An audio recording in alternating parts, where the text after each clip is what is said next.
Weather report brought to you by Saralysette Ballard. All across the country, it's been freezing frackin' cold. It's so cold, a prisoner in Kentucky who escaped turned himself back in. Apparently, he couldn't take the heat. Well, lack thereof. The Chicago Zoo had to bring in the bears because they were getting too cold. The polar bears. We may be going into a second ice age here, and I don't know which one of you sang I'm Dreaming of a White Christmas well enough to convince Mother Nature to create this winter wonderland, but cut the crap out. I moved to California to be warm. I do not want to resort back to my Oregon wardrobe. I don't look so good in Uggs. Actually, no one does. But yeah, this is crap. I have a friend who's breastfeeding. She's like a damn icy machine right now. Stop it. So I've been looking into why it's colder than Virginia Woolf's bedroom right now, and as always, turned to Google for an explanation. Anyways, they're blaming something called the polar vortex, which to me just sounds like an unpleasant peppermint-flavored energy drink. I won't bore you with the scientific explanations, partially because I don't understand them, and partially because I know it's a cover-up. I know why it's so cold. It's because all of the heat in the world has been sucked into one super hot spot. Where is the sun? Well, it has something to do with what happens every Monday at 8 p.m. on ABC. That's right. It's because Juan Pablo is the Bachelor. And when he and Sean from last season's Bachelor removed their shirts at the same time, well, plan on a cold summer too. But honestly, I don't care. I'll wear sweatpants and puffy overcoats that make me resemble a marshmallow till next year because it's Juan Pablo. Seriously, just try to even say that name without it dripping sexy. Juan Pablo. Also have to fan myself because he's so hot. Hot! Muy guapo! And he speaks Spanish, so I can imagine he must roll his R's. You ladies know where I'm going with this. Plus, he's a dad who adores his daughter, which, unless you're a wicked stepmother, makes any woman melt.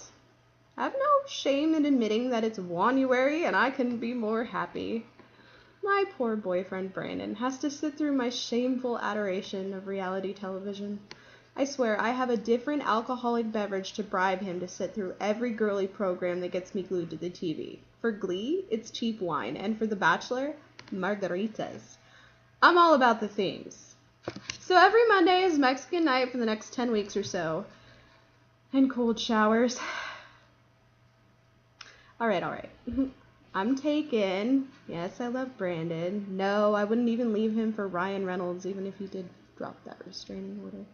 So Juan Pablo is just a fantasy. But I can root for someone else to win him. I mean, I liked Ryan with Blake Lively, and I liked him with ScarJo. Only I'd been blonder and famous. It would have helped. So, let's get on to the girls, ready and willing to shame themselves on national television for plant genitalia and the chance to date a guy who's dated his previous 20-something ex-girlfriends right in front of your mascara-dripping champagne-hazed eyes. I thought I was going to be disappointed this year, honestly. When the usual first night introductory shenanigans seemed lackluster, listening to heartbeats, playing the piano badly. I mean, Lindsay from last season showed up in a wedding dress. I didn't think that could be taken any farther. Until Claire came up wearing an empathy belly. Bold move, Chica! I don't know if I respect your brazen she-balls of steel or loathe you for them. I do know the fact that you got the second impression rose, really, and Juan Pablo didn't run away screaming. Well, I'm sure single moms across America everywhere are just Twitter-pated with him. But here's the thing. I really don't know how anyone is going to beat that next season, unless they find someone actually in labor, preferably with German as her native tongue, because that's an angry-sounding language even when you're happy. I can say these things. I'm part German. Anyways, wheel her out of the limousine, have her cussing and yelling like some horrible Discovery Channel meets live-action vagina monologues, sweating and bloody and angry at everything male and breathing. That would be something. That I would like to see.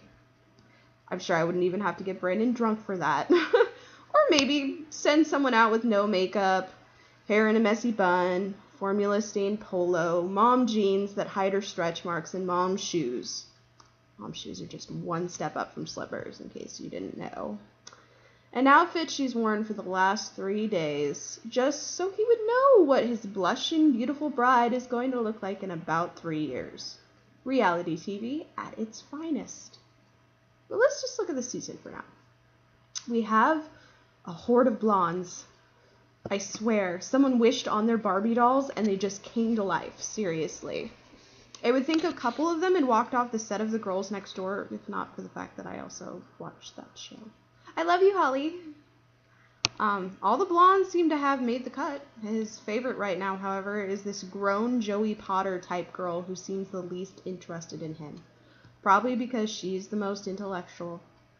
They sent the masseuse with the crazy eyes. Have you ever seen How I Met Your Mother? I saw it.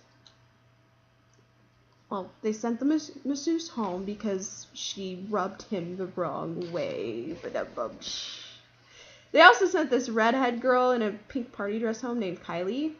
What made it all the more awkward is she thought that he called her name when he hadn't, and Jesus winced.